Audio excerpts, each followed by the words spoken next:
Raden Ajeng Kartini. Raden Ajeng Kartini lahir pada tanggal 21 April tahun 1879 di kota Jepara. Nama lengkap Kartini adalah Raden Ajeng Kartini Joyo Adiningrat. Kartini dilahirkan dari golongan priayi atau bangsawan. Raden Ajeng Kartini sendiri dikenal luas sebagai tokoh emansipasi wanita di Indonesia.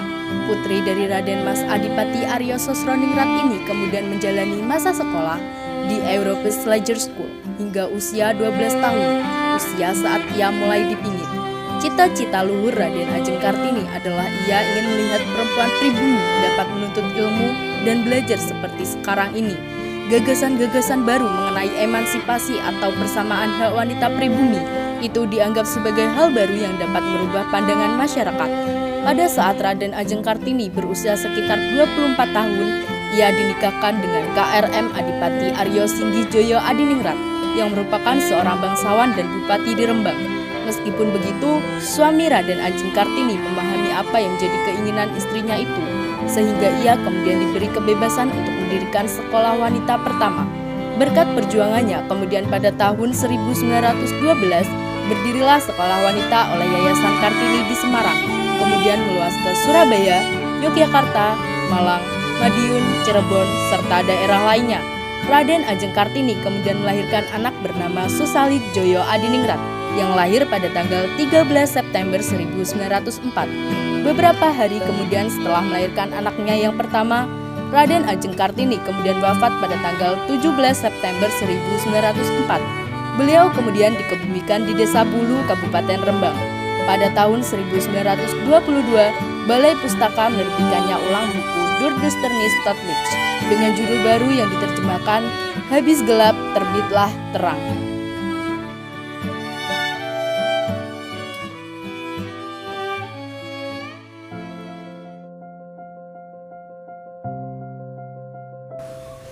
Itu adalah sepenggal narasi dari kisah Raden Ajeng Kartini. Kutip balik tanggal 21 April adalah tanggal dan bulan yang sangat istimewa.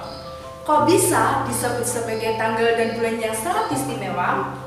Karena tanggal dan bulan tersebut lahirlah tokoh emansipasi wanita Raden Ajeng Kartini, lahir pada tanggal 21 April.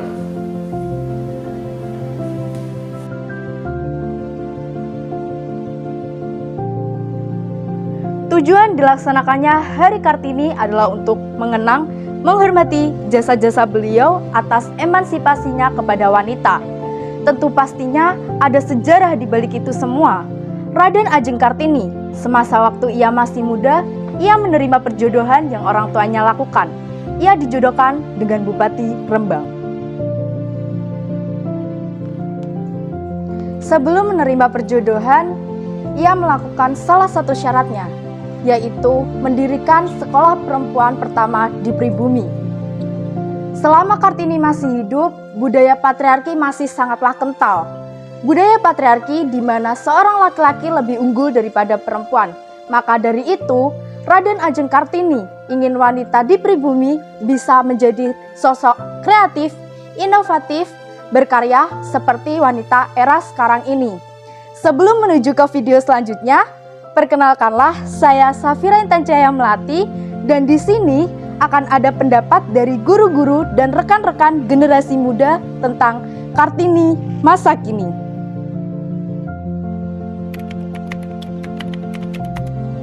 Semangat Kartini yang bisa saya petik adalah keingintahuannya yang luar biasa pada pengetahuan. Belajar banyak dari buku, karena dengan mempelajari hal-hal banyak dari buku.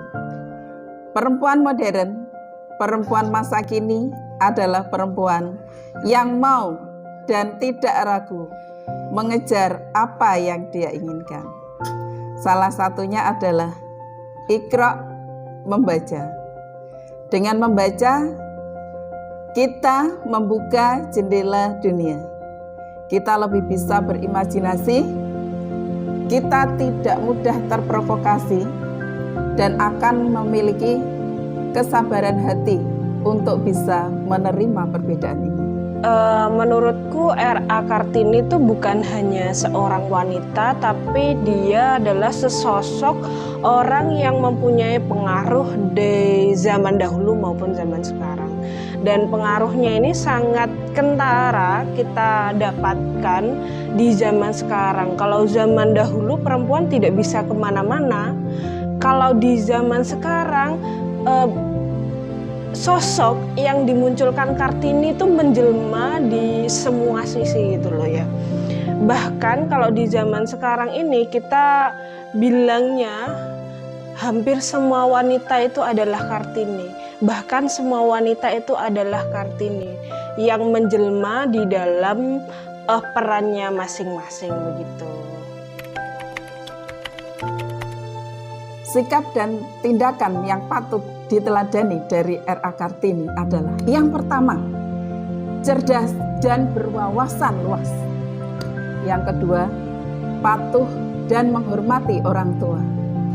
Yang ketiga, memiliki tekad yang bulat dan pantang untuk menyerah. Yang keempat, berani dan optimis. Yang kelima, sederhana dan rendah hati. Yang keenam, yang terakhir adalah beliau berjiwa sosial dan penuh kasih sayang. Aku kira sikap yang bisa kita teladani dari R.A. Kartini yaitu pantang menyerah. Dia gigih untuk mengungkapkan pendapatnya. Selain itu dia juga bukan orang yang istilahnya cepat putus asa. Dia adalah orang yang tangguh bagaimanapun tantangannya, dia mau mengusahakan dan berhasil begitu ya. Jadi ini bisa diambil hikmahnya untuk di era sekarang, bahwa perempuan sekarang itu kurang lebih ya seperti Kartini begitu ya. Jadi harus tangguh, harus mempunyai daya juang yang tinggi seperti itu. Perempuan itu harus tangguh walaupun dalam kondisi sesulit apapun. Yang kedua, doa, upaya, dan ikhtiar yang tidak kenal lelah akan menghantarkan kepada kita untuk mengalahkan segala macam kesulitan. Yang ketiga, perempuan harus siap menjadi agen perubahan baik di keluarga, lingkungan, dan masyarakat yang luas. Apapun potensinya dan apapun kemampuannya yang dimilikinya harus bisa memberikan manfaat bagi orang lain. Jadi aku berpesan kepada Kartini-Kartini sekarang, kalian anak-anak muda, bahwa kalian itu hebat dan kalian itu punya peluang yang sama besar dengan Kartini asli ya. Maksudnya Kartini benar-benar Kartini, bahwa kalian punya sama-sama punya peluang untuk hebat, bermartabat, dan keren.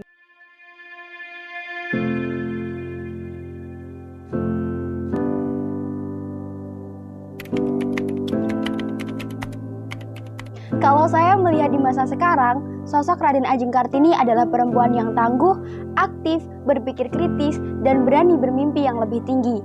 Apalagi kita hidup di masa yang lebih mudah, dan perempuan kini memiliki banyak peluang di berbagai bidang.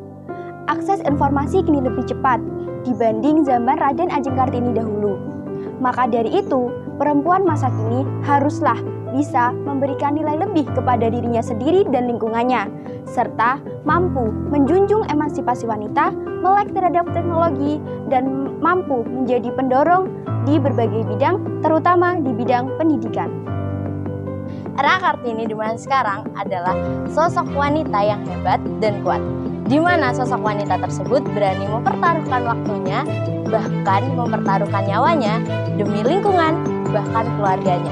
Dan sosok R.A. Kartini di masa sekarang adalah sosok wanita hebat, kuat, cerdas, sebagaimana semestinya. Jadi R.A. Kartini di masa sekarang adalah women is great. Menurut saya pribadi, sosok Kartini pada masa kini adalah para perempuan yang memiliki semangat yang tinggi, optimisme dalam memperjuangkan impiannya, pantang menyerah, tangguh, dan terus menginspirasi orang lain dalam berkarya dan berperan bagi kemajuan bangsa. Seperti yang kita tahu, sekarang ini banyak sekali kesempatan yang terbuka untuk perempuan. Karena itu, kita harus bisa sedikit demi sedikit belajar multitasking, tekun terhadap ilmu baru atau haus akan ilmu, belajar ilmu teknologi untuk menghadapi era globalisasi, dan mengajak para wanita untuk bekerja sama membangun negeri menjadi lebih baik lagi, seperti saling menyemangati, toleransi, tolong-menolong dengan sesama, dan jangan saling menjatuhkan. Menurut saya, itu yang harus dilakukan untuk melanjutkan perjuangan Raden Ajeng Kartini di masa kini. Sebagai new generation, kita sebagai siswa harus tetap meneladani R.A. Kartini bagaimana semestinya, yaitu yang pertama, kita harus tetap belajar dengan tekun dan rajin. Sebagaimana semestinya, perempuan harus sama derajatnya dengan laki-laki. Untuk yang kedua, kita sebagai perempuan harus tetap menghargai dan menghormati kedua orang tua kita. Bagaimana ibu kita melahirkan kita dan ayah kita memberi nafkah untuk kita. Untuk yang ketiga, kita sebagai perempuan harus tetap optimis akan kemampuan yang kita miliki. Generasi muda Kartini masa kini. Saya sebagai pelajar dalam meneruskan perjuangan Raden Ajeng Kartini tentu saja dengan belajar sungguh-sungguh, berperan aktif dalam berorganisasi dan memperluas wawasan saya. Karena pada dasarnya, wawasan yang luas akan menuntun saya menuju dalam kecerdasan berpikir. Serta yang paling penting adalah tidak mudah menyerah dan tetap semangat dalam menggapai mimpi-mimpi saya. Dari pernyataan pendapat, maka dari itu catatan kecil untuk perempuan yang menorehkan jasa. Perempuan yang berkontribusi atas perubahan dan strategi. Faktor lingkungan salah satu faktor yang menghambat peran perempuan di sini. Terkadang perempuan merasa bersalah, namun memiliki jalan yang mulia. Penelitian mengatakan bahwa kesuksesan dan keberhasilan lebih dominan kepada kaum laki-laki, sedangkan kepada kaum perempuan itu adalah hal yang masih sangat tabu. Sedangkan realitas sendiri mengatakan bahwa ambisi akan dikalahkan dengan tradisi. Perlu perubahan dan strategi. Maka mari kita mulai dengan kesadaran diri sendiri. Banyak hal yang harus diperbaiki. Mari kita mulai dengan diri sendiri. Tidak ada yang tahu pasti siapa perempuan dibanding diri kita sendiri. Dan hal yang paling penting, paham apa yang harus dikejar dan direalisasikan. Mari kita mulai menunjukkan kebersamaan, empati, dan kebesaran hati untuk menghindari kecemburuan dan pertingkaian. Sayangnya, waktu kita bertemu cuma pada sampai di detik ini. Makan kedondong dengan lumpia. Makanya di samping Kak Riri. Sampai jumpa semuanya, saya Safira, pamit undur diri. Si Tiga tuh ada project Kartini gitu. Itu yang bersama kakak aktris ya. Kamera rolling action. Maju Ca, maju Ca, maju Ca. Tabrak, tabrak. Oke. Oke, nah membantu. Siap. Cut. Kita sedang membahas orang itu guys. Rombongan yang bolos kontrol guys.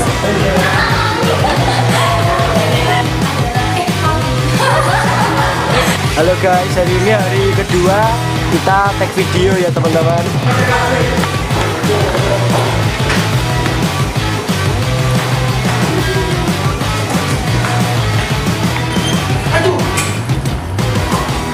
Ada cepin cedera, mobil.